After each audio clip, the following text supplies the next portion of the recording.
Morning. তো আজ 7 তারিখ।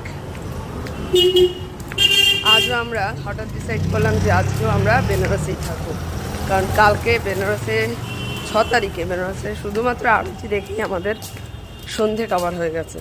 তো আর কোথাও যাওয়া হয়নি। তো এখন সকালবেলা এই বাজে হলো গিয়ে 7টা 46। এখন আমরা বাকি যে জায়গাগুলো আছে সেগুলো একটু ঘুরে দেখব, আপনাদের সঙ্গে শেয়ার করব। তো চলুন যাওয়া যাক।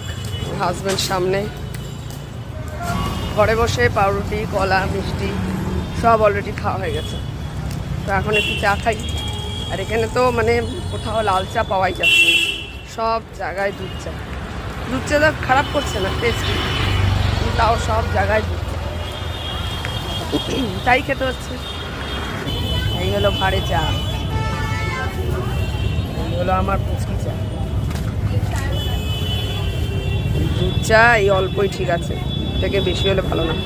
আমাদের আজকের প্রথম ডেস্টিনেশন কাশী বিশ্বনাথ ধাম, কিন্তু আমরা কাশী বিশ্বনাথ ধামের ভেতরে প্রবেশ করিনি।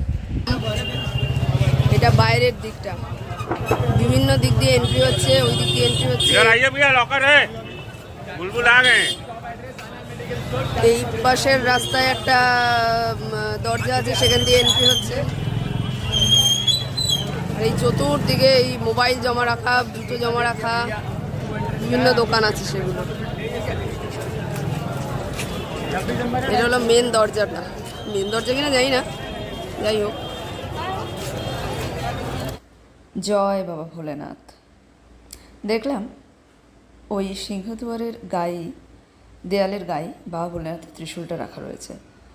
তো যেহেতু আমরা কাশী বিশ্বনাথের অরিজিনাল টেম্পেলের কাছাকাছি যাইনি, এমনকি আমরা পুজোও দিইনি, যে কারণে আমরা ভেতরেও ঢুকিনি, মেন মন্দিরের কাছাকাছিও যেতে পারিনি। সেই কারণে যেহেতু বাবা ভোলেনাথের ত্রিশূলটা বাইরেই ছিল, তাই ভাবলাম ত্রিশূলটাকে টাচ করেই যদি বাবা ভোলেনাথের আশীর্বাদ পাওয়া যায়, আর বাবা ভোলেনাথের হাত যেন আমার মাথার উপর থাকে, তাই ত্রিশূলটাকে টাচ করেই আশীর্বাদ নিয়ে নিলাম আমরা দুজনেই। আমাদের দ্বিতীয় ডেস্টিনেশন স্বাদেব মহামন্দির ধাম। আপনাদের নেক্সট ভিডিওতেই দেখাবো যে এই স্বাদেব মহামন্দির ধাম কতটা সুন্দর, কতটা অপূর্ব। যারা যারা এসেছেন অবশ্যই জানাবেন। আমি ফার্স্ট টাইম এসেছিলাম। তো নেক্সট ভিডিওতে দেখা হচ্ছে, সমস্তটাই শেয়ার করব আপনাদের সাথে। ততক্ষণ ভালো থাকবেন, সুস্থ থাকবেন।